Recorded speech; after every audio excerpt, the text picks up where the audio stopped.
दोस्तों, आज हम एक ऐसे टॉपिक पर बात करने जा रहे हैं जो शायद थोड़ा अलग है।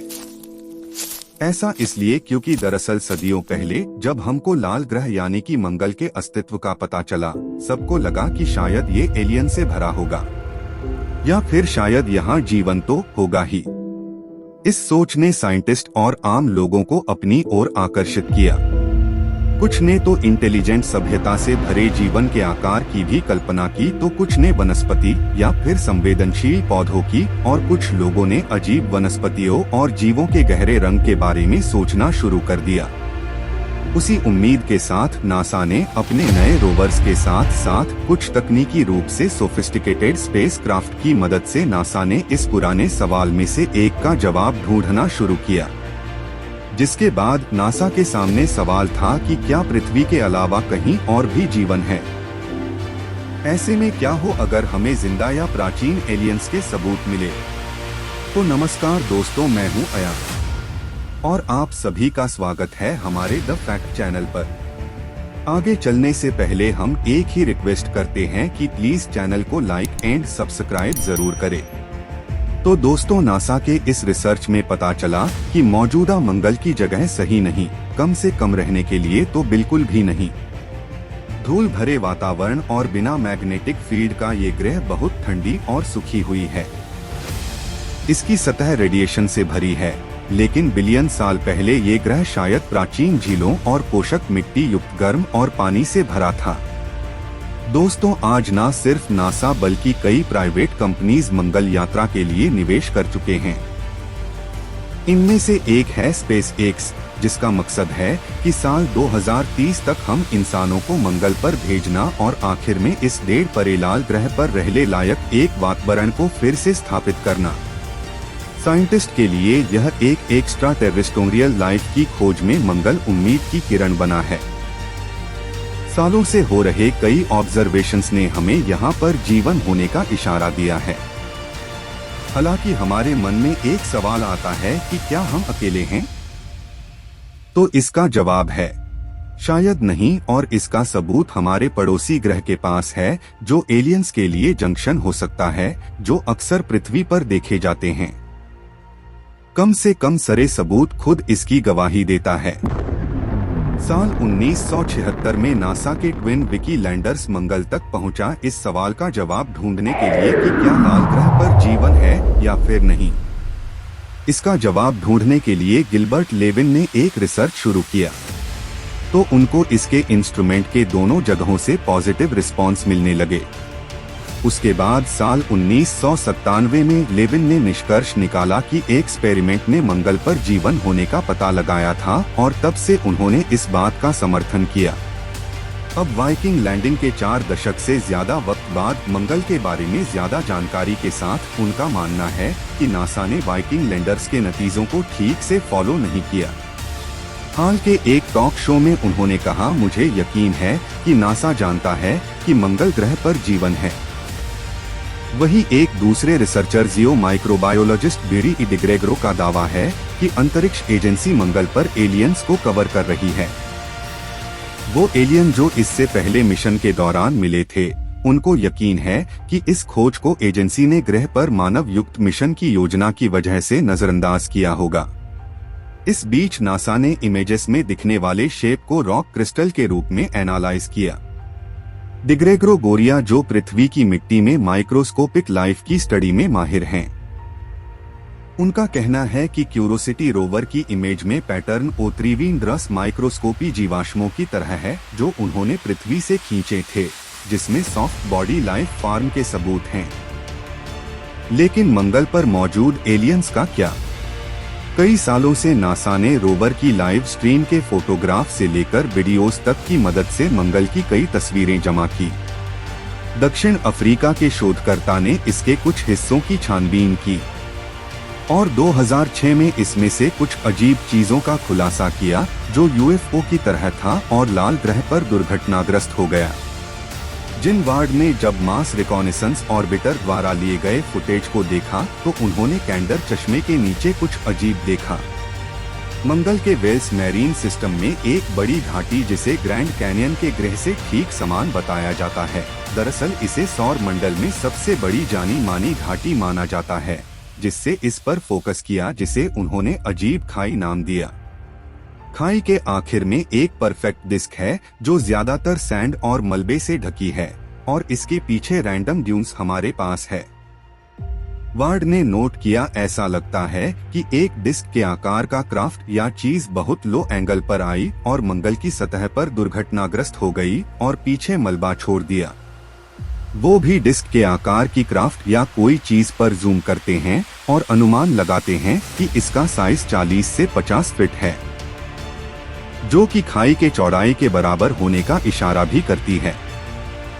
उन्होंने आगे कहा, यह एक डिस्क की तरह दिखता है जिसका कुछ भाग सतह से उठने की वजह से यह एक तरह से ऊंचा हो जाता है, जबकि कुछ कंप्यूटर्स ने खोज को रेत के टीले या अंतरिक्ष की कबाड़ की तरह बताया। कुछ ने इसे महान खोज कहते हुए माना कि ये बेहद खास था, और कुछ वैज्ञानिकों ने ऐसा कुछ लिखा। असल में यह दुर्घटनाग्रस्त होने वाले तश्तरी के आकार की वस्तु के अलावा कुछ और नहीं हो सकती। मुझे लगता है कि वे संदूषण से डरते हैं, लेकिन फिर भी मेरी इच्छा है कि नासा जांच करे। नासा के क्यूरोसिटी रोवर से हाल ही में मंगल ग्रह पर एक असामान्य चट्टान स्ट्रक्चर की एक और इमेज ने ग्रह पर एलियन मार्ग का अनुमान लगाया। मंगल पर चट्टानें अपने असामान्य रूप के लिए जानी जाती हैं। जब से इमेजेज को आम लोगों के लिए जारी किया गया, तब से कई अटकलें लगाई जा रही है कि मंगल की चट्टानों के किनारे दरवाजे दिखाई देने के पीछे क्या वजह हो सकती है। क्यूरोसिटी मास माउंटेड कैमरा ने रॉ फोटोग्राफ्स की एक सीरीज ली। ऐसे ही एक यूएफओ के इमेज को जब खट्टर ने ध्यान से देखा तो समझ लिया कि ये वाकई एक सीक्रेट अंडरग्राउंड सुरंग के एंट्रेंस की तरह दिखती है। इससे लोगों ने सवाल पूछना शुरू किया कि क्या हमें वो सबूत मिल गया जिसकी तलाश हमने जीवन भर की? क्या आखिरकार अब हम एलियंस को देख सकते हैं? लेकिन दरवाजा वाकई में दरवाजा नहीं निकला, बल्कि यह एक छोटी सी दरार है जो इंटरनल डायमेंशनल पैसेज जैसा दिखता है, क्योंकि मंगल की सतह पृथ्वी जैसी नहीं है। इसीलिए इसकी इमेज पेचीदा हो सकती है, जहां बैकलाइट में चट्टान किसी चेहरे जैसा हो जाता है। क्रॉप और जूम की गई इमेज को एनलार्ज करके छोटे डिटेल्स को बड़ा कर सकते हैं। अगर परछाई अलग एंगल पर पड़े तो ये दरवाजे को इंटरेस्टिंग नहीं दिखाएगा। नासा के वैज्ञानिक ने इस बात पर जोर दिया कि दरार असल में 30 सेंटीमीटर लंबी और 45 सेंटीमीटर चौड़ी है। अब जब हम यकीन के साथ नहीं कह सकते कि मंगल के निवासी इस दरवाजे का इस्तेमाल करते होंगे। नासा को भरोसा है कि यह महज चट्टान की दरार है। इसका ये मतलब नहीं कि मंगल पर अजीब आकार की चट्टानों की खोज का हमारा उत्साह कम हो गया। हकीकत तो यह है कि हमारे पास गेल क्रेटर में घूमने वाले पहिएदार रोबोट है जो दूसरे ग्रह से तस्वीरें वापस भेज रहे हैं। ये यकीनन सबसे जादुई पहलू है। मंगल की पहली वेब इमेज ने एक अशांत इलाके के साथ पानी, CO2 और कार्बन मोनोऑक्साइड जैसे जीवन संकेतों की मौजूदगी का खुलासा किया। वेब की इमेज इसने ग्रह के पूर्वी गोलार्ध में एक क्षेत्र का खुलासा किया जिसमें सौर मंडल के सबसे बड़े क्रेटर और ज्वालामुखी से एक लावा प्रवाह शामिल है जो काफी टाइम से गायब हैं। वे अपने अपने नियर इंफ्रारेड कैमरे के साथ अपने नियर इंफ्रारेड स्पेक्ट्रोमीटर से डेटा के साथ इमेजेस को कैप्चर किया, लेकिन इमेजेस का सबसे इसमें विस्मयकारी खुलासा ग्रह की पूर्वी आधे हिस्से में एक विशाल गड्ढे के रूप में हुई जिसे अब हेला के बेसिन के नाम से जाना जाता है। हो सकता है कि यह सौर मंडल में सबसे पुराने और सबसे बड़े प्रभाव वाले करैक्टर है। लगभग 4 अरब साल पहले ग्रह के भूमध्य रेखा के ठीक दक्षिण में 1400 मील चौड़ा और 4.4 मील गहरा गड्ढा पड़ा जिसे अब के बेसिन के रूप में जाना जाता है। मंगल की पूर्वी आधे हिस्से की वेब की पहली इमेज में यह गहरे नारंगी रंग में दिखाई देते हैं। ग्रह के बाकी दिन के साइड की चमक के खिलाफ ठंडा और साथ में चमकीले पीले रंग में चमकता है। वेब के इंफ्रारेड प्रकाश की कम वेव लेंथ बहुत छोटे डिटेल्स बताते हैं। आप मंगल ग्रह के सबसे बड़े क्रेटर 290 मील चौड़े यूजेंस क्रेटर के साथ हेला के बेसिन के उत्तर पूर्वी किनारे को देख सकते हैं। एक वक्त था जब जन से पानी बहता था, एक स्थिर धारा जिसने चैनलों के एक शाखाओं वाले नेटवर्क को चट्टानी सतह में उकेरा। ये नासा का मार्ग रिकॉनेसेंस ऑर्बिटर था जिसने मिट्टी और कार्बोनेट खनिजों को भी देखा। ये दोनों केवल गीले वातावरण में बनते हैं। हजेंस के अंदर एक छोटे प्रभाव वाले गड्ढे से जो उजागर हुए, जेम्स का स्पेक्ट्रम इंस्ट्रूमेंट नेग्रा से आने वाले इंफ्रारेड प्रकाश के स्पेक्ट्रम को भी भांपा। यानी NIR स्पेक्ट्रम ने मंगल के प्रकाश को अलग अलग वेवलेंथ में क्रमबद्ध किया, जो सतह पर और मंगल के वातावरण में खास केमिकल से मेल खाता है। इस ग्राफ में डीप वेवलेंथ दिखता है कि जहां मंगल के वायुमंडल में अनुप्रकाश को अवशोषित करते हैं, ये पानी, कार्बन डाइऑक्साइड और कार्बन मोनोऑक्साइड की उपस्थिति को दिखाते हैं। प्रकाश वर्ष दूर की गैलेक्सीज की तुलना में मंगल को वेव के लिए एक आसान लक्ष्य के रूप में सोचना आकर्षक है, लेकिन असल में ऐसा नहीं है। वेव के लिए मंगल इतना करीब और इतना उज्जवल है जैसे देखना काफी मुश्किल है।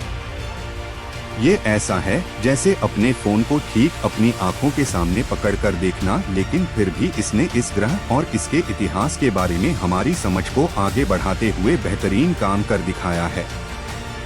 यह इमेजेस और डेटा मंगल की सतह पर प्राचीन एलियन लाइफ का खुलासा करते हैं या नहीं, ये अभी तय नहीं। किसी निश्चित निष्कर्ष पर पहुंचने से पहले हमें और ज्यादा स्टडी और मिशन की जरूरत होगी। आपको क्या लगता है? अपनी राय कमेंट कर हमें जरूर बताएं। आपको क्या लगता है? अपनी राय कमेंट कर हमें जरूर बताएं। ऐसे ही इंटरेस्टिंग साइंस एंड यूनिवर्स से जुड़ी इंटरेस्टिंग जानकारियों के इंफॉर्मेशन के लिए हमारे द फैक्ट चैनल को सब्सक्राइब करें और बेल आइकॉन को प्रेस करना ना भूलें।